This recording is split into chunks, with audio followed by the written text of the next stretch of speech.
Good afternoon, ladies and gentlemen. On behalf of Manila House, I'm Bambina Olivares, the Director of Programming, and I'd like to welcome all our members and guests to this very timely webinar on the COVID-19 vaccines with Dr. Benjamin Ko, presented in partnership with CMI.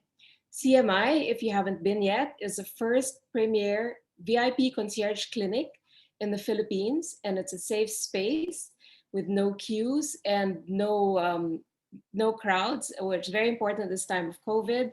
And before we begin, I'd like to present a short video about CMI to give you a better idea of what the facilities are all about. Good afternoon, everyone, and we hope you are well. Centra Medical International, or CMI, is a premier outpatient clinic located in the heart of BGC. With over 150 specialists and subspecialists on our roster, CMI continues to be here for your medical needs, such as specialist consultations, by phone, video, or in person, diagnostic procedures, and preventive treatments, such as vaccinations and checkups. No crowds, no queues, no hassle. CMI is the safe clinic for you and all those who are dear to you. CMI is open Mondays to Saturdays, 8 a.m. to 4 p.m. Visit our website www.cmi.care or visit our Facebook page facebook.com/cmi.care for the latest updates.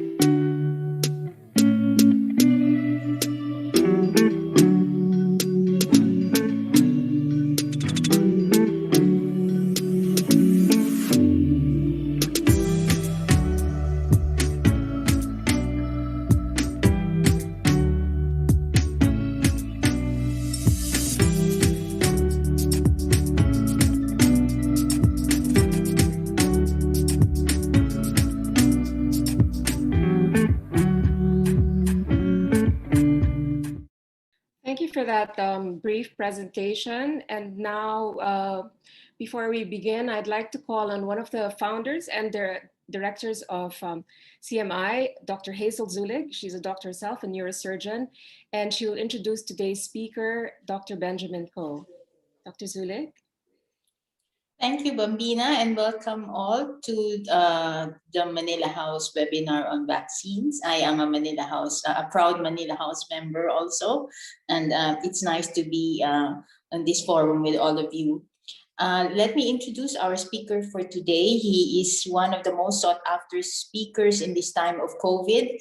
Dr. Benjamin Ko is a pediatrician and a member of the Pediatric Infectious Disease Society of the Philippines. More importantly, for the topic for today, he is a clinical pharmacologist and the former director of the Center for Drug Regulation and Research of the FDA. That is precisely the office that gives authorization and approval to medicines and vaccines. So he is really the point person when it comes to discussions about vaccines. So CMI is very proud to have him in our roster. He was our first medical director, and now he is here gracing our Manila House event to talk about vaccines, truth or dare. Thank you. Before we turn over to Dr. Ko, just some rules. After Dr. Ko's presentation, we'll be open for questions. So please put your questions in the chat box or in the Q&A box, and we'll get to them. We'll have time. I'm sure everybody has a lot of questions, and we'll make time to try to make time to address all of them. Thank you. Dr. Ko? Hi, good afternoon, everyone. Let's get to the bottom of my talk this afternoon. Hopefully, it will be a fruitful afternoon for all. For some of you who have heard already my lecture, I have given this in the past. This is actually an updated version.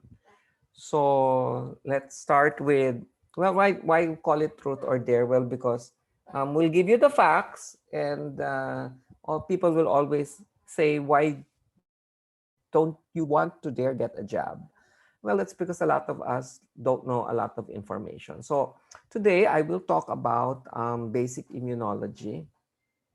I know most of you may not be doctors, but for those that are not, this will help a lot, particularly when we talk about the concept of why and how vaccines work, and then how vaccines are produced, the development process, and where we are today with respect also to adverse events and the fear of vaccination. And of course, finally, we summarize everything. So let's talk about Immunology 101. And when we talk about Immunology 101, this is a cartoon slide, no? And I show you what the existing pathogens are. These are measles, chickenpox, and the flu. A pathogen is actually a bacterium, a virus. It's a microorganism that can cause disease within the body. And each of them are made up of actually several subunits or subparts. And it is unique to that particular microorganism and the disease it causes. For example, I drew it in ways where for measles, you see the sharp edges. For chickenpox, there are middle crosses. For flu, there are circles. And for a new pathogen, of course, there are little boxes. And the antibodies produced in response to the pathogen's antigen are important. They are important for the immune system because these subparts, these little parts that protrude from the cell, is called an antigen. So the antibodies that that are produced to respond to that particular antigen plays an important part in our immune system. When our body is exposed to an antigen for the first time, like in SARS-CoV-2, it takes time for the immune system to respond. And it takes time for the immune system to produce specific antibodies. In the meantime, what happens is that because we do not have any antibody to it, we get sick. And that's the reason why we get sick with SARS-CoV-2. So a vaccine contains actually a weakened portion of that antigen, no? Or it may be an inactive part of that particular microorganism. And it's that antigen that triggers the immune response within the body. Newer vaccines contain the blueprint for producing antigens rather than the antigen itself. And regardless of whether the vaccine is made up of the antigen itself or the blueprint, that weakened version will not cause disease, but it prompts our immune system to respond in the same way as it would have on its first reaction to getting exposed to the microorganism. So some of the vaccines will require multiple doses. They're even given in weeks or months apart.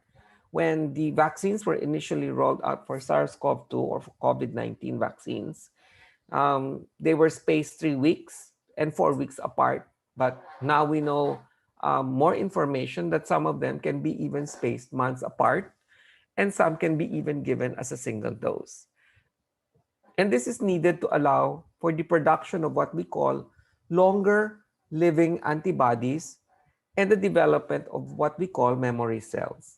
This way, our body is trained to fight the specific disease-causing organism, build up memories of the pathogen, so that if and when we get exposed to it in the future, we can rapidly fight that particular microorganism. And then, of course, there is the concept of herd immunity. A vaccine will always protect an individual, but there will be people whom we cannot vaccinate. And when someone is vaccinated, they're likely to be protected against the targeted disease. But not everyone can get vaccinated. And so people with underlying health conditions that weaken the immune system, those who have cancer, HIV, or on immunosuppressive agents, or have severe allergies to some of the vaccine components, may not be able to get vaccinated with certain vaccines. But remember, then a lot of people in a community are vaccinated. The pathogen has a hard time circulating because most of the people it encounters have become immune. That's the reason why more people should get immunized. The more people that get vaccinated, then the less likely people who are not able to get protected by the vaccines become at risk of even being exposed to the harmful pathogen. But no single vaccine provides 100% protection, and herd immunity does not provide full protection to those who cannot safely get vaccinated. With herd immunity, however, these people have what we call substantial protection because those around them are getting vaccinated. So when people around you are getting vaccinated, then there is a higher chance that they're not going to get sick. And if there's a higher chance that they're not going to get sick, then there's a higher chance that you're not going to get sick as well. But is herd immunity possible for COVID-19? And that's when I have a push against the term herd immunity, because I think a more suitable term is herd protection. It's very difficult to demonstrate herd immunity as the government and the WHO and other health agencies tout herd immunity, because we have to remember that herd immunity is only possible if humans are the final host, like in measles, in chickenpox. Unfortunately, um, for SARS-CoV-2, an animal reservoir is present. And we've known that from the studies where minks, cats, and other pets can get SARS-CoV-2. Studies will need to be done also later on for patients that are not immunized. And this will take much longer and more expensive to do. For example, if we have 100 million Filipinos and you say that 70% need to get immunized to get herd immunity, that means we need to immunize 70 million people. But you have to remember that in the Philippines, the average age is 23. That means that almost 50% of the people in the Philippines are below 18 years old. And we know the vaccine cannot be given to those 18 and below yet. So that's 50-50 again. So how many of the people are eligible for getting immunized? In reality, of the 100 million, let's say about 55 million are eligible to get immunized. Of the 55 million, then there is hesitancy in 50%. That means only 27 million will get immunized. And that is way below the 70% herd immunity. On the supposition that 70 million people do get immunized, the only way you can determine whether the vaccine works as herd immunity is possible is that the remaining 30 million Filipinos, or the 30 million people, will need to get swabbed to determine their antibody status or to determine whether they develop an infection or not. And it's kind of expensive to swab 30 million people after so many years. And current clinical trials do not address whether there is an interruption of transmission for SARS-CoV-2. So there are major limitations to all of the clinical trials that are going on. And you have to remember, there's a large asymptomatic population that gets infected with SARS-CoV-2. So you don't know if people who don't get sick have or don't have SARS-CoV-2. So let's go to the vital issues. The vital issue is, one, the endpoints for clinical trials for COVID-19 vaccine. It's important for everyone to remember that all the clinical trials that are being done for all the vaccines globally have two endpoints. One, that they should demonstrate the first one is the prevention of PCR-confirmed symptomatic COVID-19. What does that mean? It means that you don't get sick. You don't come down with the infection. But like I said, because there is an asymptomatic, patients can be asymptomatic, you may have received the vaccine, you do not have symptoms, but you are infected. Because there's a possibility that you get infected along the way, but you don't have any symptoms. So the first one is that patients should not get any symptoms at all. The second endpoint to me is the more important one. And this is the prevention of PCR confirmed symptomatic moderate or severe COVID, which means that the second endpoint is that those that do receive the vaccine will still get sick, but they will be mild and will not die. So between the two endpoints, the first one is you will not get COVID-19 at all. And the second endpoint is you will get, but it will be mild and you will not die. The second endpoint is the more important one. Now, how are vaccines developed?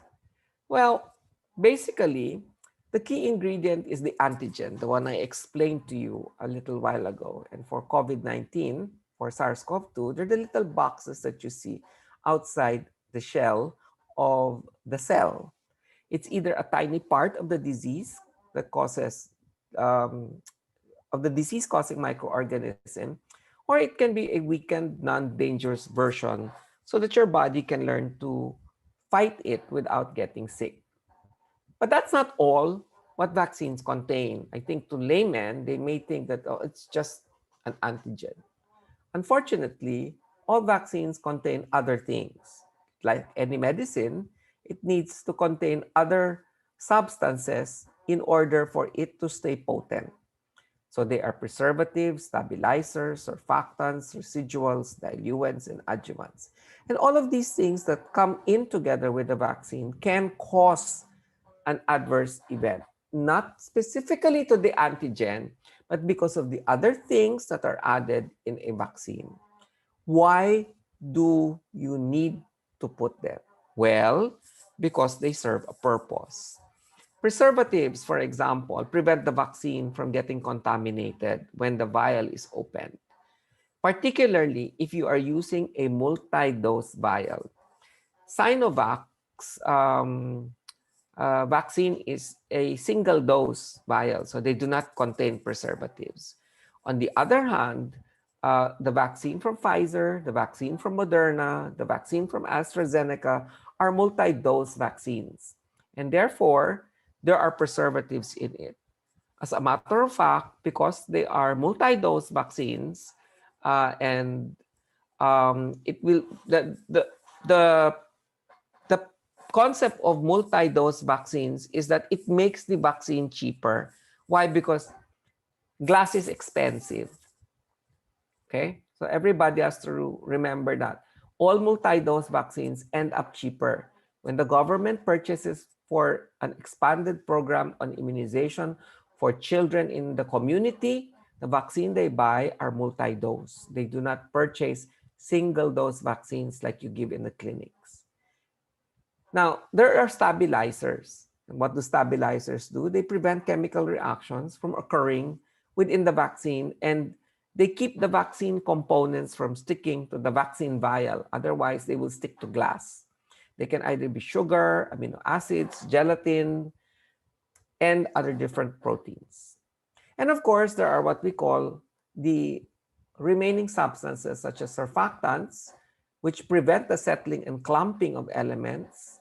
There are residuals, which are tiny amounts of substances that are used during manufacturing.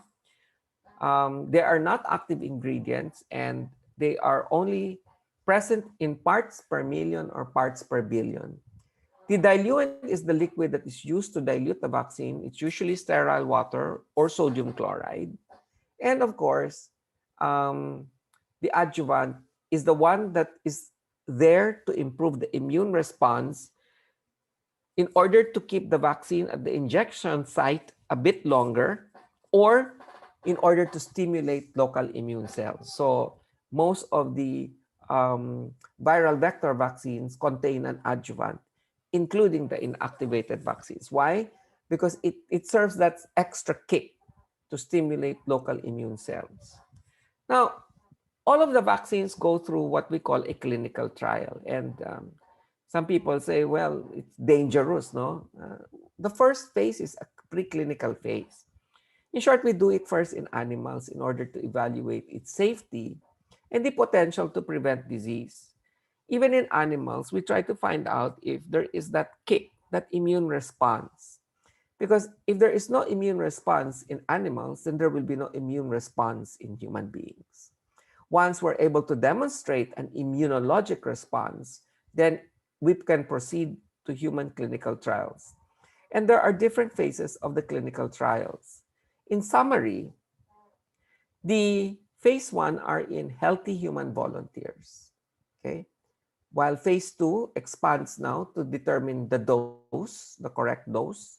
And phase 3 expands further to a larger population in order to assess, again, safety and efficacy at that selected dose already. So for example, during the phase 2, we try to find out does 0.3 ml and 0.3 ml work, or 0.5 ml work, sorry. And if we find out that at 0.3 ml, the vaccine works the same way as 0.5 ml and has less side effects, then that means the one that you will launch is 0.3 ml because they are both the same in efficacy, but it is much safer to give 0.3 ml. So that's the one that's used now in the phase 3 clinical trials in order to demonstrate broader efficacy and more safety issues. And then it gets rolled out eventually. And the rollout is a review process by the different regulatory agencies. The more mature, we call it mature, regulatory agencies include the United States, Europe, and Japan. So they are mature regulatory agencies. And once the more mature regulatory agencies have approved a vaccine, then that means that most of these vaccines are ready for what we call EUA, or emergency use access, especially during a pandemic setting. The overarching goal is that it must be proven to be both safe, see the words, nauna ang safe parati kaysa sa effective. Because you can have an effective vaccine, but if it is not safe for use, for human use, then it is useless in the end.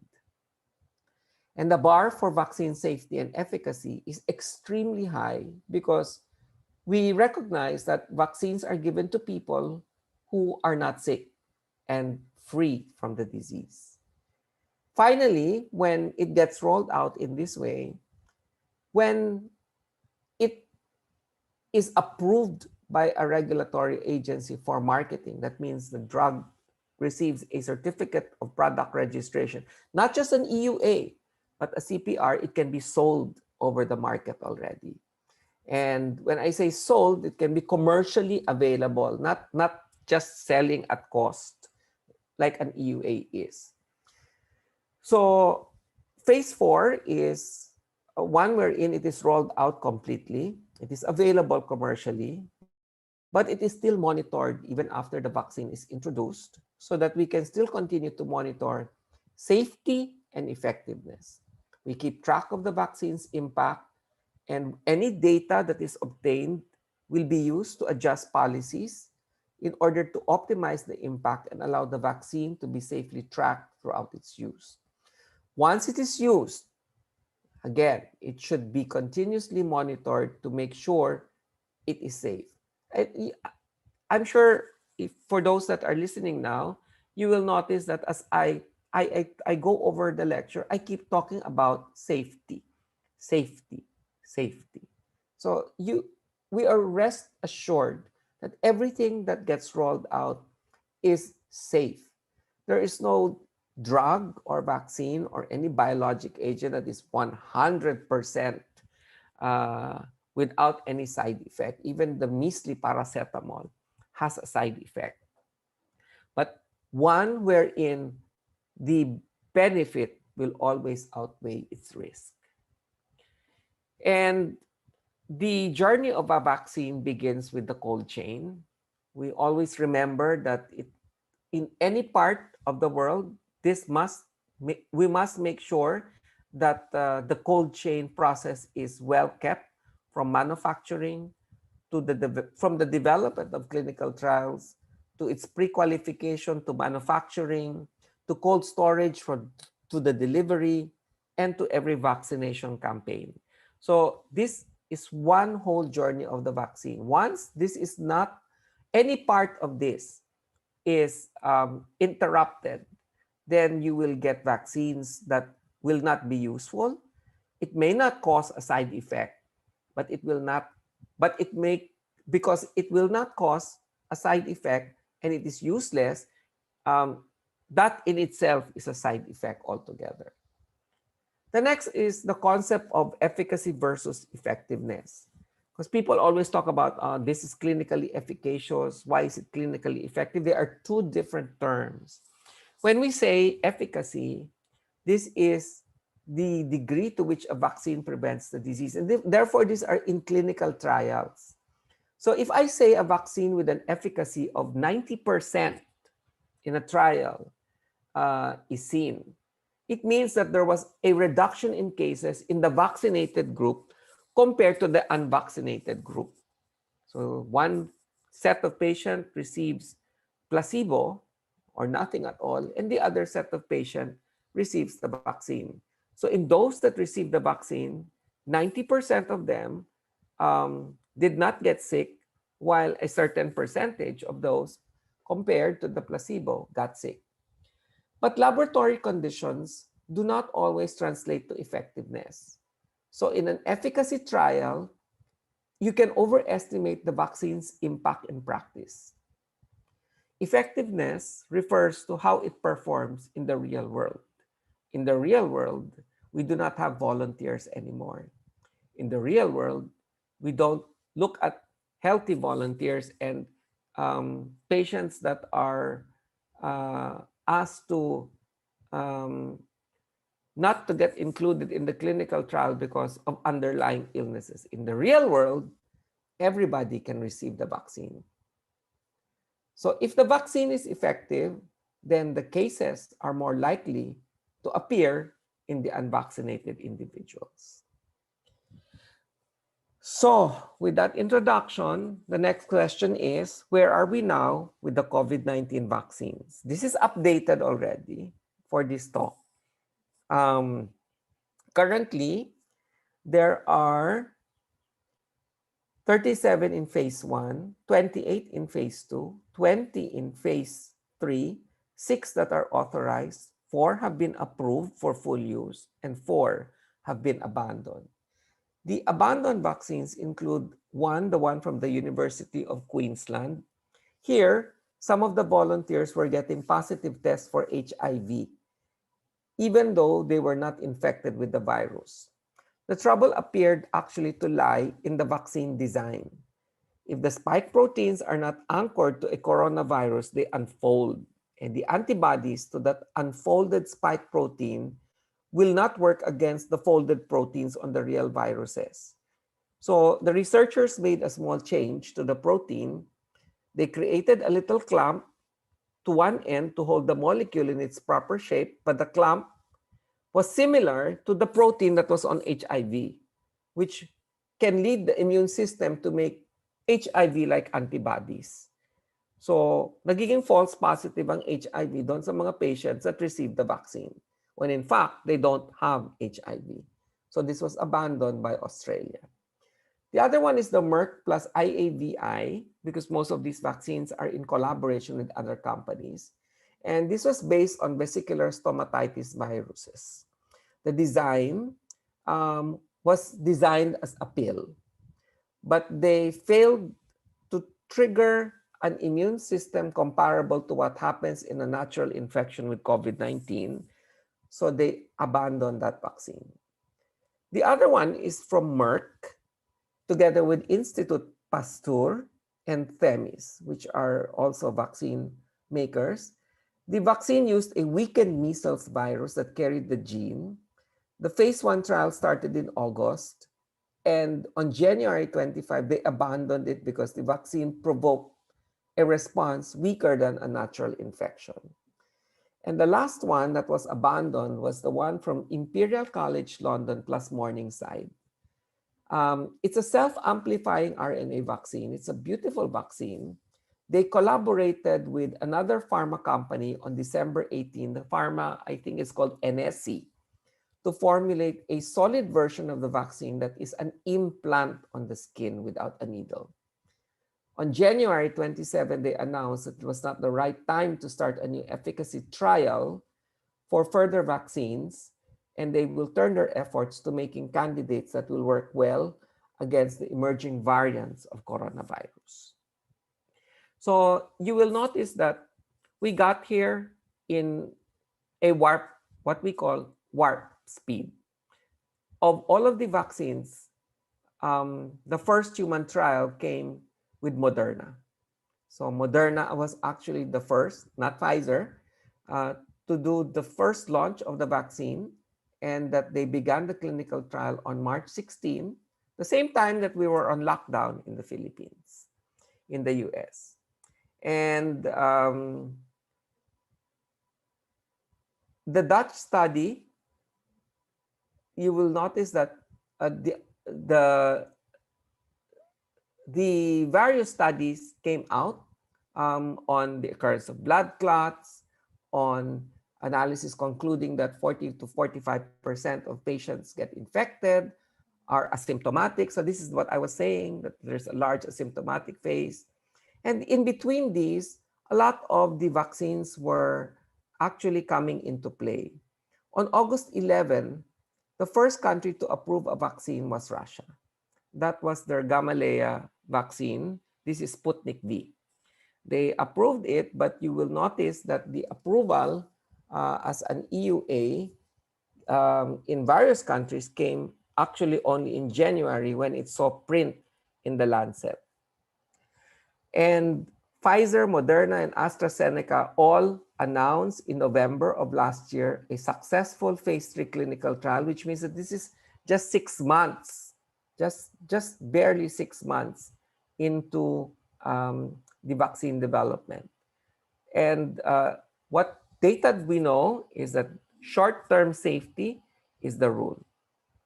So let's go to how all of the 9, and I only put 9 because if we go through all of the vaccines that are in development, we will finish tomorrow. 9 important COVID-19 vaccines and how they work.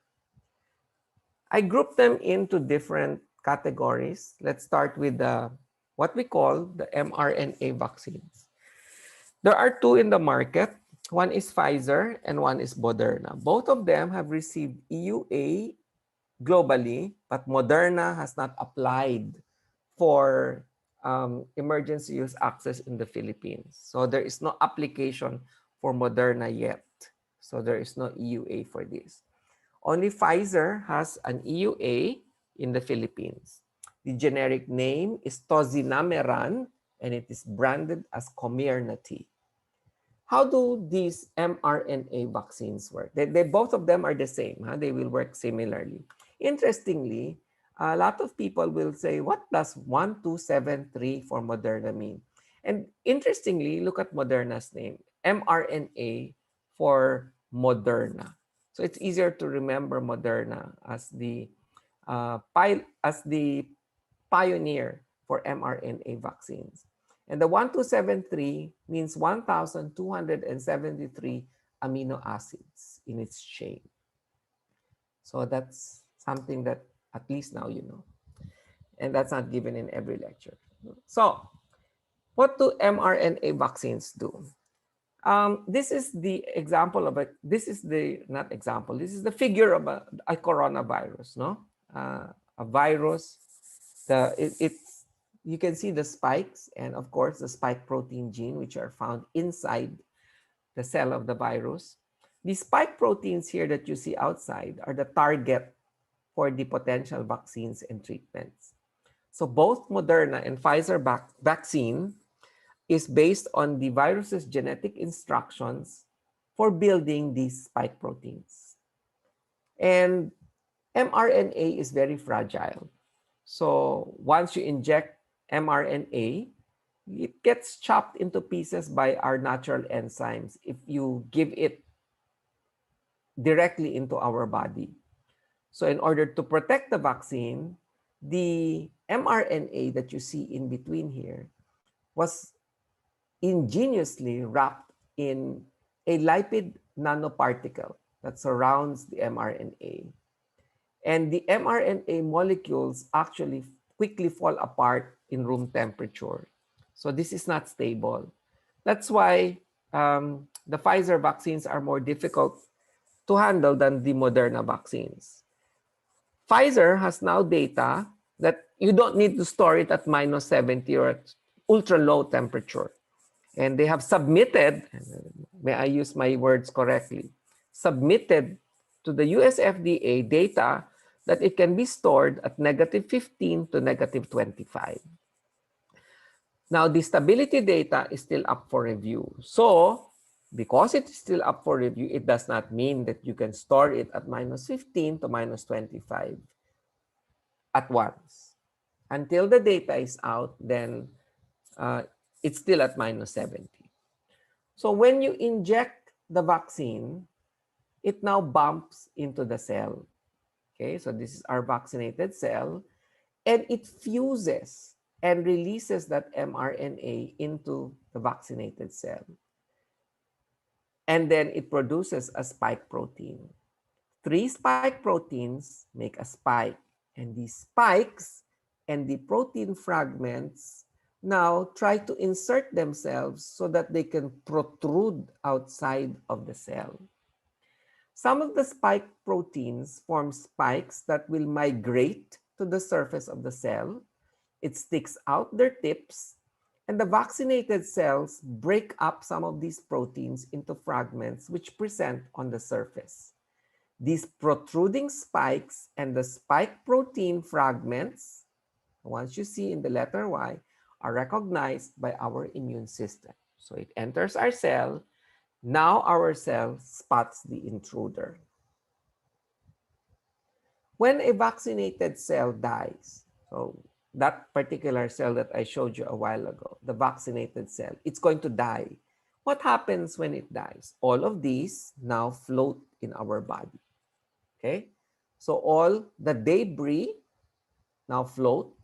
And when a vaccinated cell dies, the debris will contain many spike proteins and protein fragments which are taken up by a type of immune cell called the antigen-presenting cell. We all have that in our body.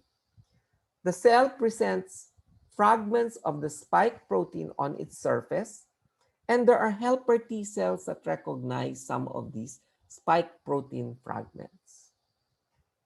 These helper T cells eventually circulate in our body, and we have what we call B cells also in our body.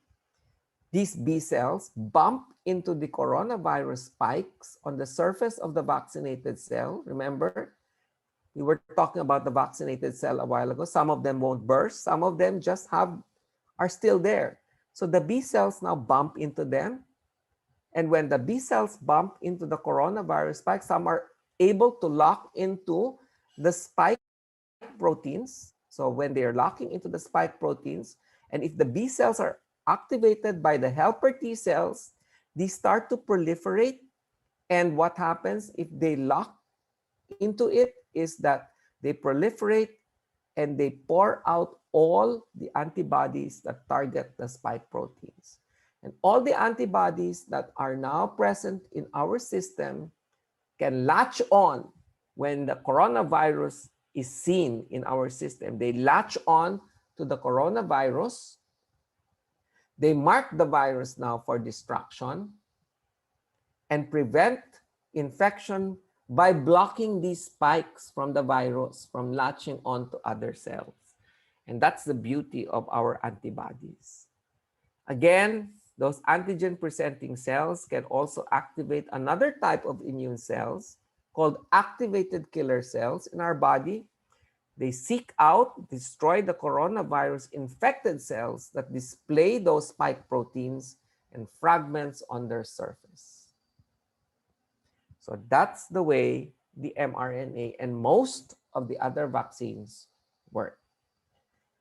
The Pfizer-BioNTech vaccine requires 2 injections. The manufacturer says it is 3 weeks apart. The US FDA has said that it can be even given 6 weeks apart and has allowed it to be given for that prolonged duration of time. There is new data coming out of Pfizer that the first vaccine, after getting the first shot, there is already moderate protection, but you achieve best protection after getting the second dose, right? And you can see that in the chart here, where these are people that have taken the Pfizer-BioNTech vaccine and people taking placebo in the yellow line. For the yellow line, you will see the placebo patients. They did not get anything. So they just got infected over a period of time. While those people who got the Pfizer BioNTech vaccine, there was an immune response. Some of the people still went on to getting COVID infections, but overall, after the second dose, it stopped. You see the same thing with Moderna's vaccine, except that the dose is 28 days apart and it is 0.5 ml 28 days apart. All right. Let's now go to the vector-based vaccine. These are non-replicating vector-based vaccines. And there are 3 in the market: AstraZeneca, Johnson & Johnson, and of course, Sputnik V. AstraZeneca is marketed as Covishield, while Gamaleya's product is marketed as Sputnik V or Gam COVID Vac. Now, how do the adenovirus-based vaccines work? ChAdOx1, otherwise chimpanzee adenovirus Oxford 1, nCoV-19, or AZD1222 is the generic name for the AstraZeneca vaccine. It is actually a DNA inside an adenovirus. The gene for the coronavirus is added to another virus. And here we have an adenovirus. The adenovirus typically causes colds or flu-like symptoms. It can enter cells, but it cannot replicate inside them. And this is not a new technology because we've used it for the development of Ebola, Zika, and HIV vaccines. The beauty of this is that the DNA is not as fragile as the RNA. It has a tougher protein coat that protects the genetic material inside. What happens when it enters a cell is that once you inject the adenovirus vaccines, it enters the cell the same way as it did with the mRNA. The adenovirus bumps into the cell. It latches on the protein of the surface. The cell, our cells engulf the virus in a bubble and it pulls it inside. Once it is inside, the adenovirus now escapes from the bubble. And once it leaves the bubble, it actually attaches itself to the nucleus. Once it has attached itself to the nucleus, the adenovirus now pushes the DNA, see the DNA inside here, it injects it now, pushes it into the nucleus, and it is engineered. It is a recombinant vaccine. It is engineered so that it cannot make copies of itself, but the gene for the coronavirus spike protein can be read by the cell, and it is copied into a molecule called mRNA. And the whole process on how the vaccine works, as I explained in the mRNA, is continued. I hope you remember that. So, the Oxford vaccine requires 2 doses. The first dose is half the second dose. But there are data recently that show that this may not be the appropriate dosing. So it will depend on the different setting. The standard dose is actually 0.5 ml and not 0.25 ml. Now, let's look at the update on the AstraZeneca Oxford vaccine, because there is good news, but there is also bad news. And the latest data shows that a single dose and the influence of the timing of the booster dose on the immunogenicity and efficacy of the AstraZeneca vaccine is important. Remember, before the study, it was approved that it should be given 4 weeks apart. And the planned rollout of the vaccine in the UK involves giving 2 doses actually. And this time they studied it at giving it 12 weeks apart. The added value of this study showed that the updated efficacy results after an additional month of data collection from 332 cases of primary symptomatic COVID-19 patients explored the efficacy of a single dose vaccine for AstraZeneca Oxford. And they were able to demonstrate that in 17,177 seronegative trial participants, including those that were NAAT positive infections, these are those that had variants. They did a low dose and a standard dose and looked at the standard dose and standard. Remember the low dose, 0.25 and 0.5, and the standard dose groups, which is the 0.5 and 0.5. They showed that the overall efficacy was 66.7%. There was no hospitalization in the groups after the initial 21-day exclusion period. And the vaccine efficacy after a single dose from the day 22 to day 90 after vaccination was 76% if you gave the single dose, if you gave the standard dose from the get-go.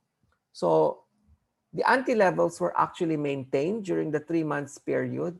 There was waning by day 90, which tells you that the standard dose group after the second dose, the efficacy was higher with a longer prime boost interval. At 82.4% at the 12 plus weeks versus the 54.9% that was seen with the standard dose, but given 4 weeks apart. So we now know the data that you can give this at least 12 weeks apart.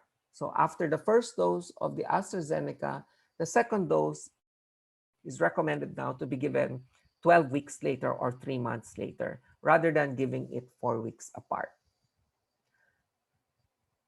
The problem with this was that this was demonstrated in only the 18 to 55 years old patients.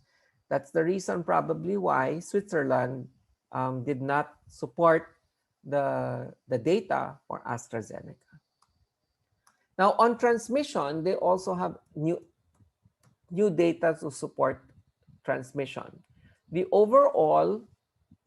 transmission studies per se were not included in the analysis, and swabs were obtained from volunteers every week in the UK study regardless of the symptoms so that they can allow assessment of the overall impact of the vaccine on the risk of infection and thus a surrogate for the potential onward transmission. So that means if there was no impact of a vaccine on asymptomatic infection, it would be expected that an efficacious vaccine would simply convert severe cases to mild cases and mild cases to asymptomatic with overall PCR positivity unchanged.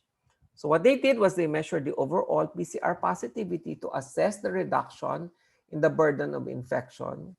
The single standard dose reduced the PCR positivity by 67%. And after the second dose, the SD-SD schedule of 3 months apart or 12 weeks apart reduced the PCR positivity by 49.5% overall. And the data showed that it may have a substantial impact on transmission by reducing the number of infected individuals in the population. So this was the first study that showed a decline in the transmission. Unfortunately, there is a bad side. So there is backup study on the 12-week dosing interval.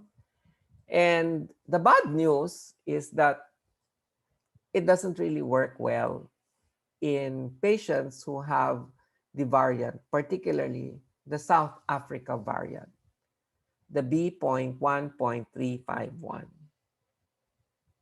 So South Africa actually stopped the use of the AstraZeneca vaccine. And additional studies also confirm that immunity from previous non-South African variant are bound to come down with another infection if they're exposed to the what we call South African escape variant. The efficacy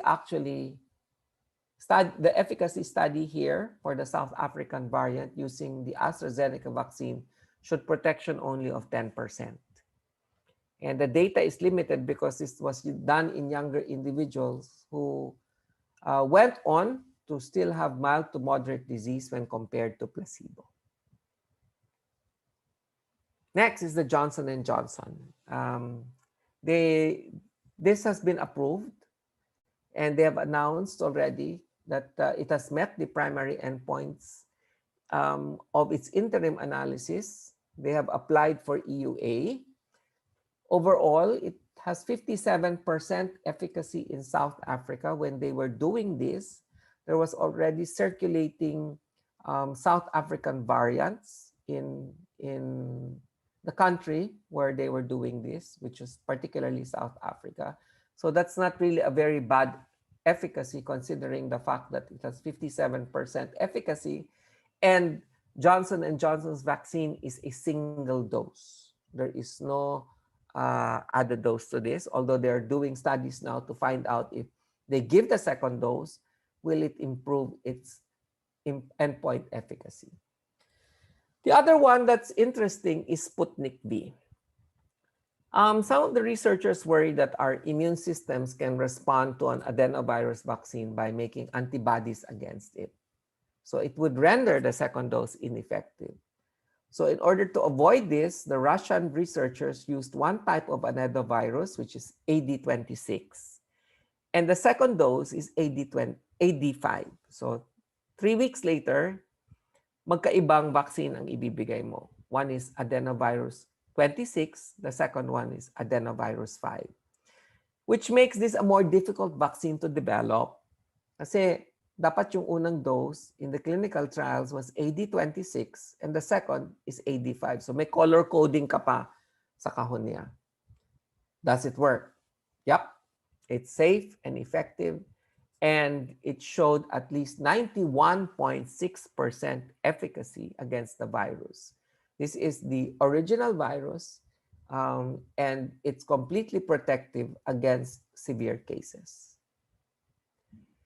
The next one, the second to the last, are the protein-based vaccines. And this is exemplified by Novavax. No?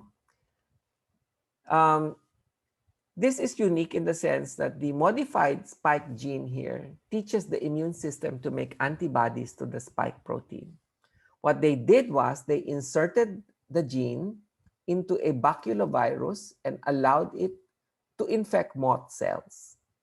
The infected cells produce now spike proteins that spontaneously join together to form spikes as they do on the surface of the coronavirus.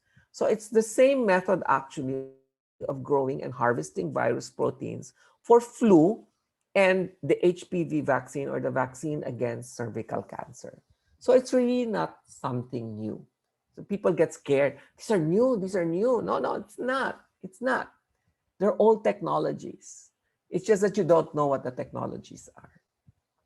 So the harvested spike proteins now from the moth cells are assembled into nanoparticles. The nanoparticles mimic the molecular structure of COVID, but they mimic, but they cannot replicate or cause COVID. The vaccine is injected into our arms, and because each injection includes many spiked nanoparticles, the compound attracts now the immune cells to the site of the infection, and then the whole immune mechanism is then triggered again. So we go back to the antigen-presenting proteins, the activated T helper cells combined with the B cells, breaks this up. All of the antibodies now splurge into our system, and these antibodies now spot the virus. And as in other vaccines, when you are vaccinated and you are later exposed to COVID, the antibodies lock onto the spike proteins and the coronavirus cannot enter our cells, and infection is thereby blocked. And in the same way, it can trigger activated killer T cells, and the infected cells put fragments of its spike protein on their surface, and they can destroy the virus before they even have a chance to produce new viruses. So Novavax vaccine is 2 doses.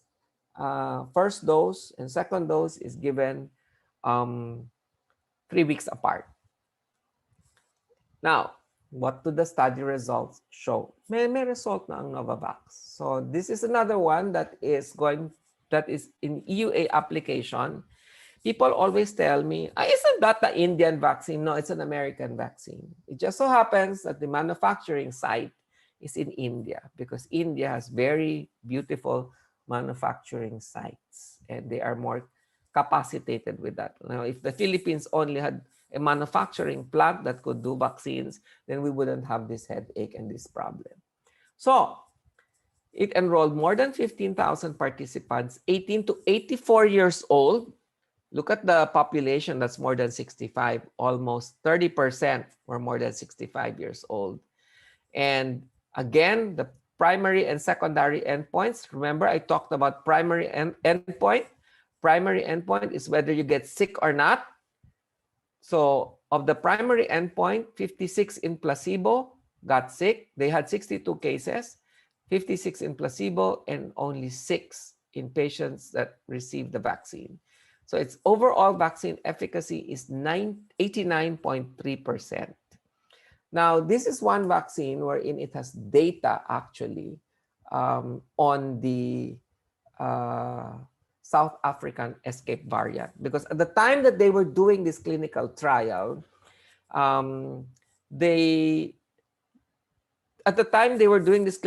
it was kind of late. So they started this clinical trial sometime in August and September.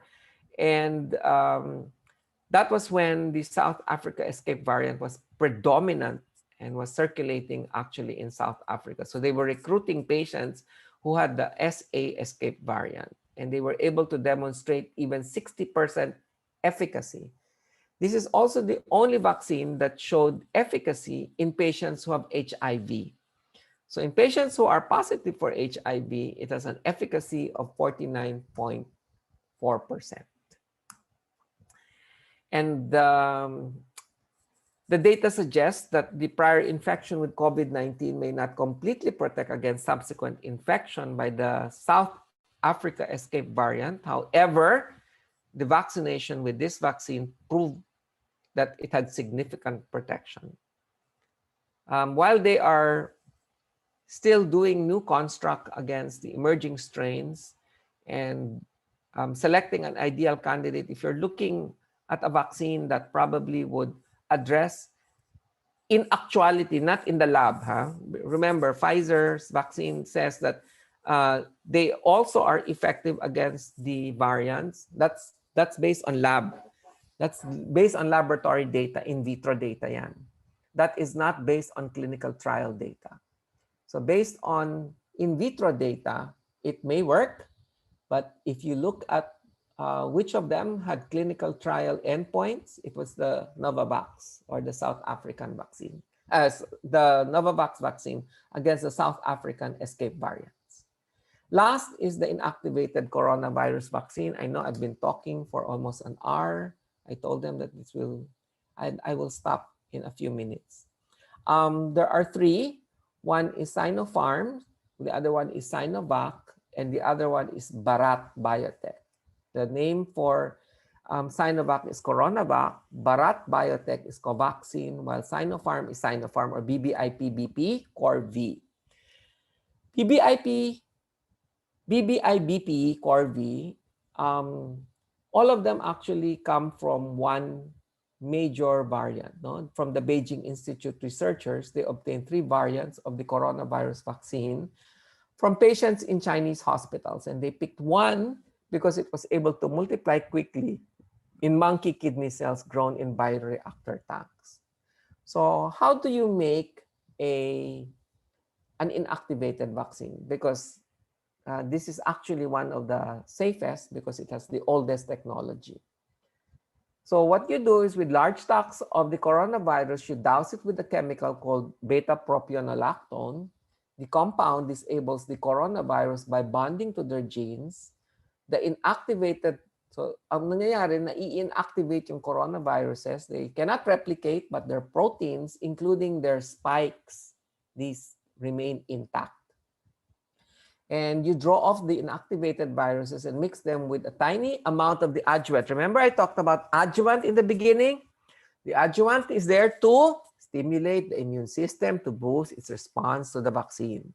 That's why when it comes to efficacy, the efficacy, you do not expect the inactivated vaccine to be as highly efficacious as the other platforms of the vaccine. And it is used for over a century. Jonas Salk was the first to use it when it created polio vaccine. So hepatitis A and rabies vaccines also use the same similar platform. And it has the same story on prompting the immune response. Remember that these are dead viruses already. They can be injected without causing COVID-19, same as polio when it is inactivated. And when it is inside the body, they are swallowed up by the antigen-presenting cell. And the whole mechanism of making antibodies with the B cells attaching to it, B cells locking on it, T helper cells activating it, is the whole process of how our body makes antibodies later on. Okay?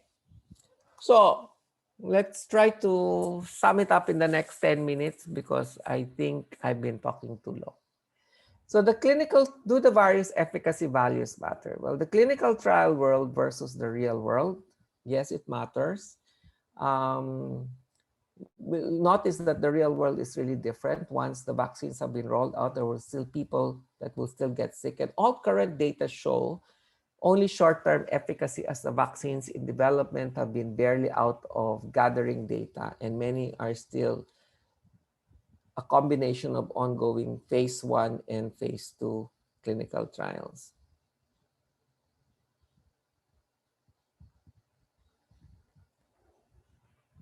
None have been approved commercially, and none have long-term clinical efficacy data. So it's always a choice between COVID-19 first or any vaccine available. I always tell people that if there is one that is already available in the market and you have the opportunity to get it, would you want to get COVID-19 first, or would you want to wait for a vaccine that would be made available if there is no definite timeline for it? Of course, the other matter is on safety. And we need to remember that every stage of the clinical trial, safety is paramount. When significant safety issues are detected in any part of the clinical trial, they are not able to progress further. So what we do know is that all of the vaccines that have received emergency use authorization, that means a minimum clinical efficacy of at least 50% and a minimum length of safety follow-up of at least 2 months have been proven to have short-term safety data. The efficacy endpoints, the primary outcome is to determine whether it works or not and how well it works. So that's what we call vaccine efficacy. So the 3 endpoints are clinical efficacy, which means you don't get sick. The second is the prevention of severe disease, which means you don't die. And the third is herd immunity, which is very difficult to demonstrate. But it's an endpoint that matters. So the first two, on clinical efficacy and the prevention of severe disease, are important in itself. So to summarize, what do the data show? If you look at, I summarized it this way, to show you that the vaccines that are available, the total number of doses, the vaccine efficacy. So this is in the prevention of clinical disease. What you want to look at is on the prevention of severe disease, which shows you that there are vaccines that have superior prevention of severe disease, including the Moderna, the AstraZeneca, the Gamaleya, Sinovac, and Sinopharm. There is no data yet for Novavax on this endpoint. None of them have herd immunity. None of them are commercially available, but 3 of them have EUA approval in the country. So when you procure a vaccine for the country, you need to take into consideration its safety and efficacy, handling and storage issues. I mean, what will you use for certain areas? Can you store them at -20? Our ability to roll out the vaccines without any hitches, you should take into consideration wastage, particularly with the multi-dose vials. Kasi mahirap yung, and I'll explain that in a little while, no? It's really difficult to aspirate 0.3 ml without the needle that has a plunger. And that's not available in the Philippines. I've not seen the needle that has a plunger because the plunger is important. Why? Because it pushes the small amount that is left in the needle into your arm. And then there is the prioritization, who should receive the vaccine first. There should be equity in procurement appropriation when the vaccine is rolled out. You must ensure that the patients complete the dosing requirements because we know for a fact that a single dose does not work, and ensure that the programs are able to meet the numbers enough to result in herd immunity or herd protection. Now, this one I share with you from McKinsey and Company. Hazel shared this with me. And this is a table on the effective COVID-19 immunization strategy that addresses each of the components of vaccine adoption. I leave this with you. These are the key activities of vaccine adoption, from availability, administrability, accessibility, acceptability, affordability, and accountability. So we need to take into consideration all of these, particularly now during the pandemic when there is shortage of vaccines, and how to roll out a vaccine program correctly. Now, the last of the slides is on those with previous COVID-19 infections. We know now again that there is data that there is a robust spike antibody response from patients who have had a previous SARS-CoV-2 infection. And the preprint studies actually imply that those that have had a previous SARS-CoV-2 infection, they've come down with COVID-19. The question is, can we just give them one dose of the vaccine? And the studies show that yes, we can.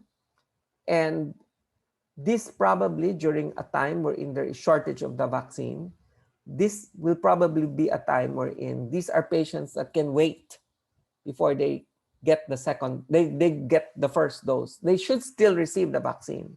But before they get the first dose, if you've had COVID-19 just recently, you are one of those that can wait to get the vaccine later on.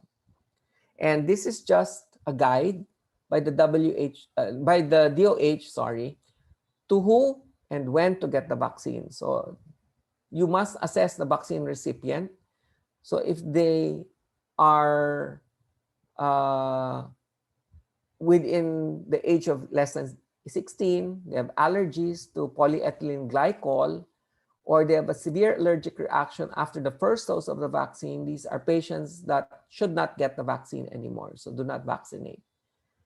Those, if you look at the other categories, everything else patients can get. No? If you have allergy to food and egg and medicine, yes, you can get the vaccine. You have a history of bleeding disorders, yes, you can get the vaccine. You use a different gauge and apply firm pressure, and so on and so forth. So patients wherein you can defer the vaccine for a later date include patients who are sick, patients with history of exposure to confirmed or suspected COVID in the last 2 weeks, patients who have been treated for COVID in the last 90 days, patients who have received convalescent plasma or monoclonal antibodies in the last 90 days, patients who are pregnant in the first trimester. You need to reschedule it. But if you are living in a highly endemic place, then please give it after the first trimester. And those who have received any vaccine in the last 2 weeks should be rescheduled. Those with autoimmune disease, HIV, cancer, underwent transplant, steroid treatment, bedridden, terminal illness, or those that are about to die, get a clearance first from your attending physician. I think this is the story, particularly in Norway, wherein there were a lot of deaths in those that were more than 90 years old, but these were terminally ill patients already who were about to die. Last slide. The last slide tells us that it is an ethical choice. This is from Pope Francis, who says that it is an ethical choice when we choose to get vaccines or not. It's a choice because when we're playing with health life, you're also playing with the lives of others. So even if, people like the Pope, people like Queen Elizabeth have signed up at their age and at their comorbids, I think that that in itself speaks for how important it is for all of us to get a job. Because only if and when all of us who are eligible to get a job go and get one, can we really tame this pandemic. Thank you.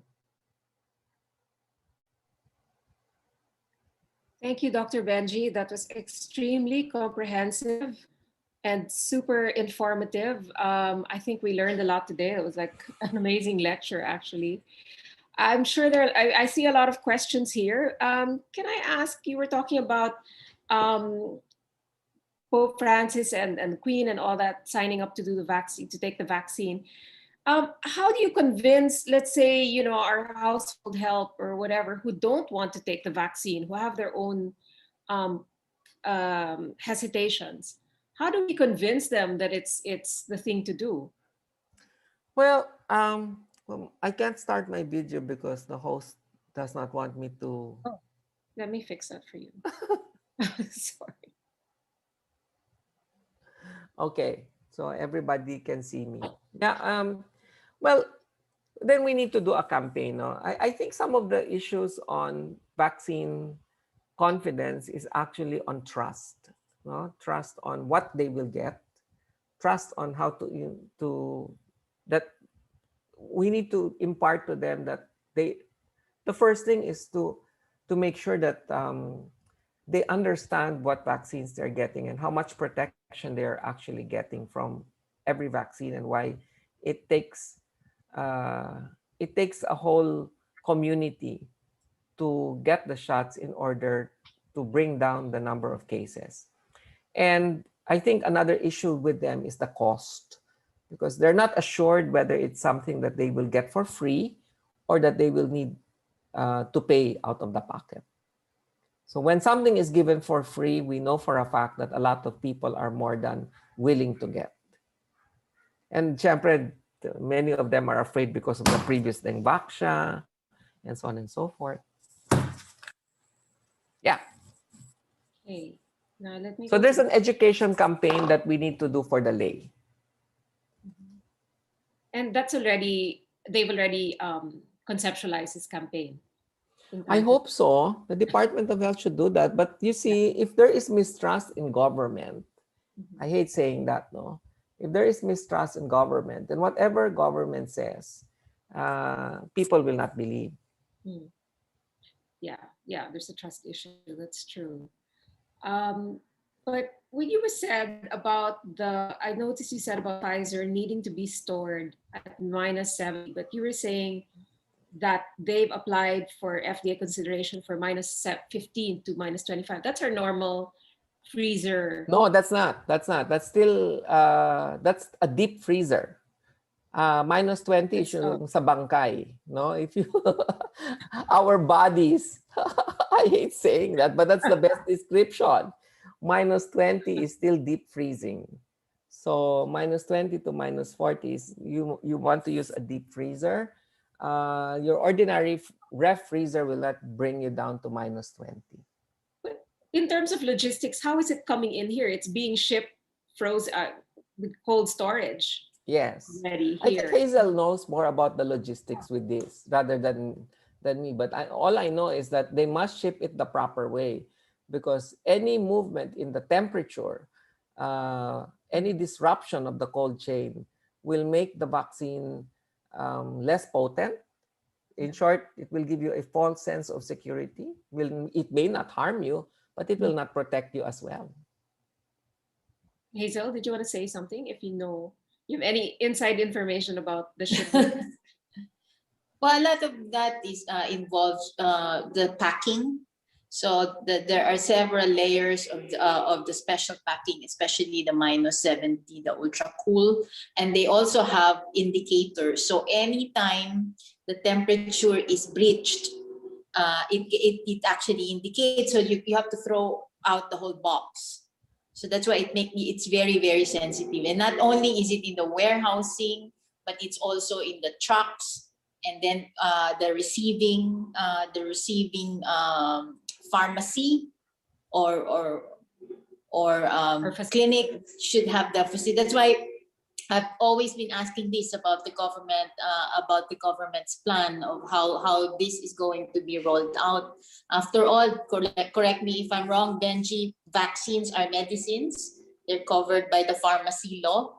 And a pharmacy law says that vaccines can only be received by pharmacists and doctors, and then they have to have the capacity to store these vaccines at the right temperature. So that has to be watched out for. So are we prepared for that? I think we are. Benji? I hope we are. Well, you see, the news naman every day is practice, practice. We're just waiting for the vaccines to come. But if you see the news, practice here, practice there, practice here, practice there. I'm still waiting for the news that we're all out there at NAIA waving the Philippine flag for Philippine Airlines to touch down and give delivery of the vaccines. But we've not reached that point because I'm sure Malaysia had that the other day. They were all excited, and that was in the news. But When is the target date? Do you know? OGK. Okay, only God knows. No, I think a lot of the Asian countries, our Asian ASEAN neighbors, were using the Chinese vaccines initially because that's also what they got initially, like Singapore and Hong Kong started already, I think. Hong Kong and Yeah, Singapore but whichever started. it is, like Bangladesh, for example, is AstraZeneca, diba? And all of our neighboring, like Laos, is the same. It's an AstraZeneca vaccine. Myanmar, these are poorer countries than compared to the Philippines. Okay, let's go through all the questions. There are quite a few questions here. yeah, tough questions for Benji. Yeah, sorry, Doc. Okay, if a healthy, uninfected subject got vaccinated, but before the second dose got sick with COVID-19, which is the new variant, can the individual still receive the second dose? Depends on the vaccine that you got. If you got AstraZeneca, then the second dose would be useless. You want to get it, get it. Okay. But I And showed you already the efficacy. yeah, what would you get though if you had a choice? Are you at liberty to choose those? That was the same question that was asked to me last night sa TV Patrol. And my answer was anything that is available already. I do not want to wait to get COVID. It's a waiting game for all Okay. of us. Okay, good answer. Okay, Sinopharm and Novavax. I can't remember what you said. Do they have EUA here? Have No, they they applied? don't have. Not yet, no? I think the one that's applying for Novavax is Unilab. Ah, yes, that's what I Yeah, heard. so you can order from Unilab for Novavax. Okay, with your technical explanation of how vaccines work, it is highly probable that mutation could result in the process of manufacturing No, vaccine. No? no. The mutation will not occur in the process of a vaccine. Mutations occur because uh, you are unable to control the infection. When there are more people that get sick, then mutations occur, variants occur. Why? Because the shift of the virus from individual to individual makes them want to survive that host. So vaccines will not do that. How do we test if the vaccine worked? What is the next step after completing 2 doses? The vaccines seem not to work. It won't work if you get it, right? I mean, If you don't get it, it's not going to work. nobody has ever tested if the vaccines worked or not. No, I mean when you get it, it's presumed that you will not come down with the infection when you are in the normal setting. Like I said, the real world is different from the clinical trial world, which means that in the clinical trial world, what we do is that after you received a certain dose of the vaccine, we take blood to determine if you develop antibodies against it. Kasi may baseline ka eh. So no antibodies in the beginning, and then later on, we keep taking blood to determine if you develop antibodies to it. But remember, it does not mean that just because you get the shot, you're not going to get infected anymore. You can, because it is not a perfect vaccine. It's like getting flu shots. No, you can get flu eventually, but it does not mean. But what happens is that your flu, the disease is milder. Yes. So that's you're also protecting against getting a severe Yes, case. actually, that's the end point that I wanted to drive at. You don't want to die. Never mind getting mild infections, right? Okay. What Of course, it's also percentage? important that you don't get infected. Yeah. But You're worried. if I were to look But at if the you two parameters, I'd look at the parameter of no death. Hmm. What percentage of the population should be vaccinated in order to have herd protection or to reasonably say we are safe to go out? You said this earlier, no? About Yeah. 70%. Yeah. Well, the calculation is around 70% depending on the vaccine that you are using. In the meantime, while we haven't all been vaccinated yet, we'll still go on wearing masks and Yes. all of Even us. if you have been vaccinated, you will still go on wearing masks. When do you envision some semblance of normal life returning, meaning a maskless existence? Well, when a lot of people get immunized and when we see the number of cases down, I mean, in the Philippines is one of those wherein the cases have not moved and it is actually going up compared to the world. And now with the arcades and the cinemas opening at I when don't think the president has allowed that. I think in his statement last night, nobody will go back to MGCQ for a while. so they're gonna retract that whole They opening retracted it, I think, yesterday. and the schools as well, right? He said. Well, that's the other one that should be open. I mean, you're going to open something first, you open the school first because there are areas in the Philippines that have very low transmissibility. You know how children are, no? They're going crazy already in the house. Uh, I'm a pediatrician, so I know. I end up being a psychologist eventually. That's true.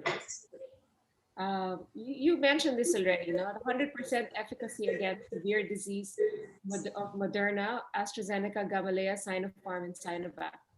Is it correct to say that these are so except against the South African Yes, variant? correct. What do Yes, we have against the for the standard. South African variant? Nothing. Well, we have Novavax, which has 60% efficacy. That's Oh, the one of the better ones because it was actually done in a clinical trial. But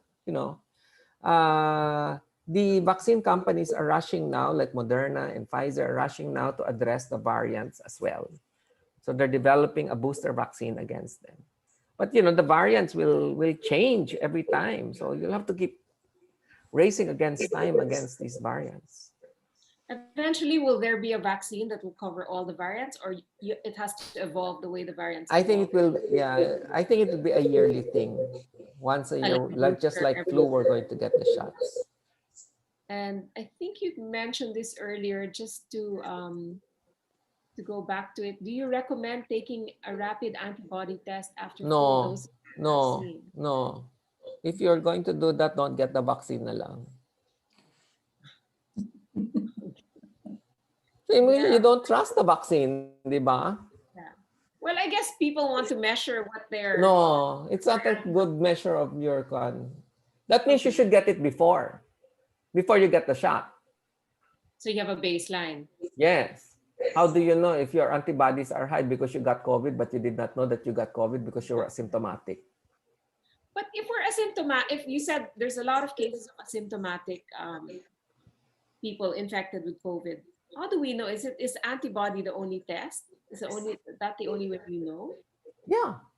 or that you swab everyone. PCR. You cannot be doing, yeah, you No, cannot I be know, swabbing but everyone. in the beginning, everybody was so paranoid with that a little cough or a sore throat, and we think we had it and all that. Is it possible that we could have gotten it without knowing, Yeah, but it's then it doesn't possible. come up? Yeah, But will it's it always possible. come up with an antigen test or an antibody test? The antigen test is useless. The antigen test is only useful when you are infected. But the antibody will tell you whether you got the disease or not in the last 3 months, 2 months, 3 months. It's got a So, 3-month window. yeah. But if you want to test antibody, you have to get the blood test, ideally, Yeah. not the rapid antibody test. It's Yes. not accurate. Yes. Okay, and then there have been all there's talk going around that private individuals are bringing in Moderna vaccines, right? Um, so how is that going to happen without EUA approval in the Philippines as of yet? If it arrives, it arrives, but it will not be given to you. Oh, You okay. cannot receive it. It will arrive. If it arrives, it arrives. Okay, but you cannot get it because there is no EUA. So unless there is an EUA approval, then you cannot get it. So Because these things, whoever they're sells right. it, yes, Yeah. if you administer it to somebody, tapos walang EUA, may nangyari sa taong yon, aba, yung Yeah. buong kumpanya isasara. Uh-huh. Habulin lahat. Walang matitira but- kay Rason. Okay. I wasn't trying to mention names. So, I'm just being blunt about it. You don't expect, you wait until there is an EUA approval as well. Kasi they come hand in hand. Di ba? So you wait. If it arrives, then it arrives. But if it's here already, then that's the good news. The second good news should be you wait for the EUA approval.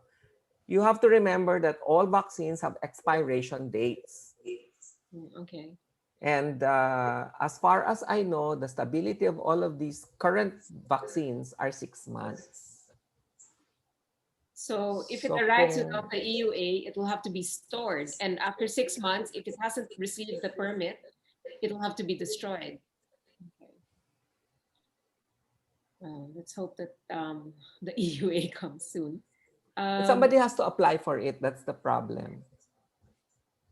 Let's see other questions here that you haven't actually answered already. Okay. I already answered the antibody, Yeah, antibody. No, no, no, no, no. there seems to be hesitation with the first-time technology mRNA vaccine even among doctors, with reports of creating a more virulent strain as a complication. Is there any truth to this? I know there's no truth to it, unfortunately. Really nothing much I can say regarding how much misinformation is getting circulated regarding that. Yeah. Especially with, people seem to think that the RNA is gonna replicate, right? Yeah, it's going to make you baog, it's Yeah. it's going to do a lot of things. Diba, it's going to make you probably weirder later on, or it might make you a zombie eventually. But Or it let will me be quote. injected with microchips by Yeah, Bill Gates. Microchip let me quote Fauci. Dr. Fauci said, "It's ludicrous to think that it can genetically insinuate itself into our DNA. Okay. It's not trained to do that." And I'm assuming there's a high level of trust in what Fauci says here, Yes. right? Okay, there's still other questions here. Should a vaccine vial be broken in the process? Would this pose a threat to the nearby physical area? No, Not really, no? no. They're killed. Wala yan. If, say, you get a sloppy med tech who underdraws your shot from a 5-dose bottle, how does it affect efficacy? What do you mean? Maybe underdosed. Yeah, you're underdosed instead of getting the 0.3 ml. Malas mo. Yeah, but the efficacy is based on that amount, right? Yes, the clinical trials show it should be at 0.3. The Yeah. question is, was 0.3 ml given to you? Kasi it may work, but nobody Yeah. has ever tried the lower doses. Well, I suppose this is a possibility, especially if you're rushing the vaccine and you're rushing the rollout and you haven't trained your Kaya hopefully, mas maganda ang single dose. which is the Novavax, right?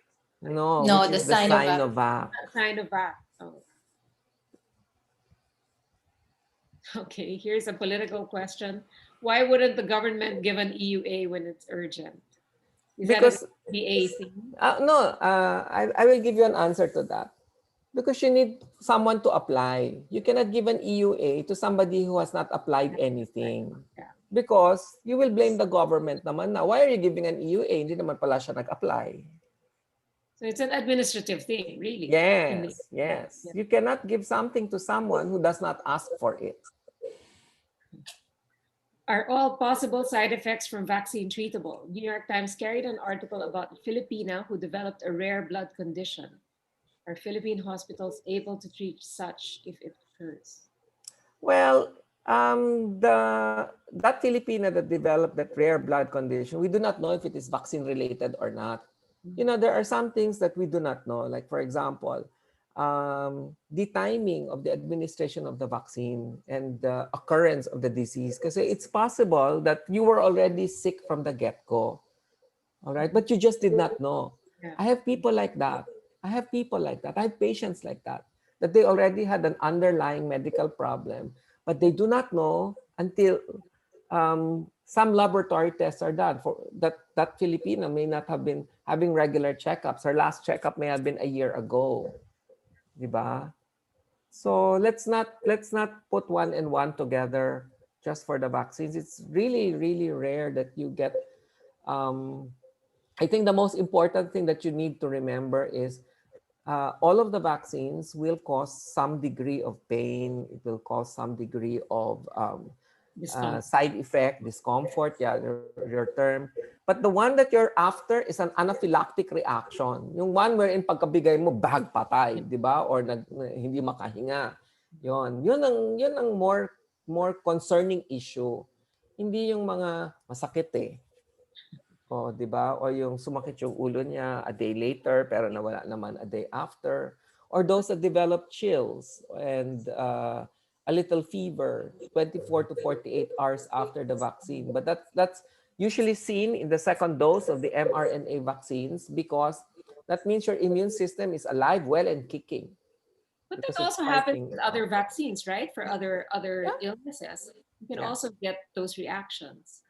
Okay, now how do you feel about the immunization passport? People are talking about a vaccine passport being developed so that we could all travel knowing we've been vaccinated.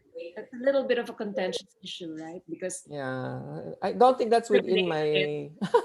my my expertise anymore. That's more political than Okay. medical.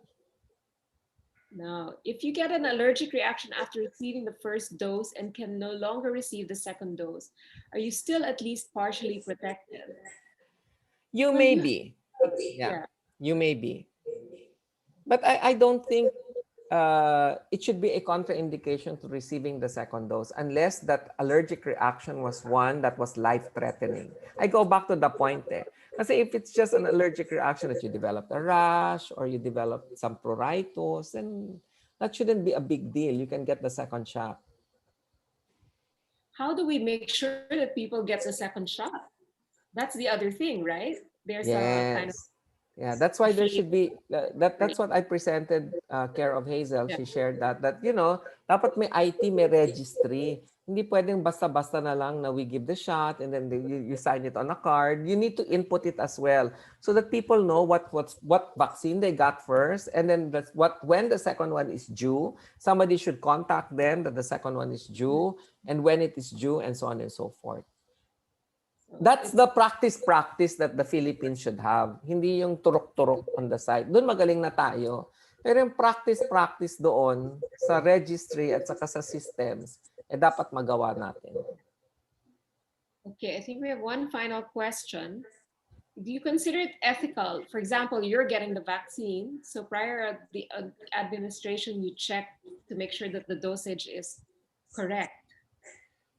I guess these are, just to be sure, because of the lack of, maybe there's not enough faith in the lack of experience in administering this vaccine. So, um, So what's the question? no, I mean, can we check? I guess, I mean, it's within our rights, right, to check. Can you check if it's 0.3 ml or? Yeah. Yes, check. You ask. Diba? Okay, I think that's it for today. I think I'd like to thank everybody for joining us today. It was very interesting, extremely informative, but just a little bit of information overdose. But you gave a really great overview of how the vaccine works and how our body responds to it. So hopefully, a year from now, we'll hopefully be, at least at a safer level than we are today. On behalf of Manila House, I'd like to thank CMI and Dr. Benji Ko for joining us today. Okay, wait, there's a follow-up question about the vaccine registry.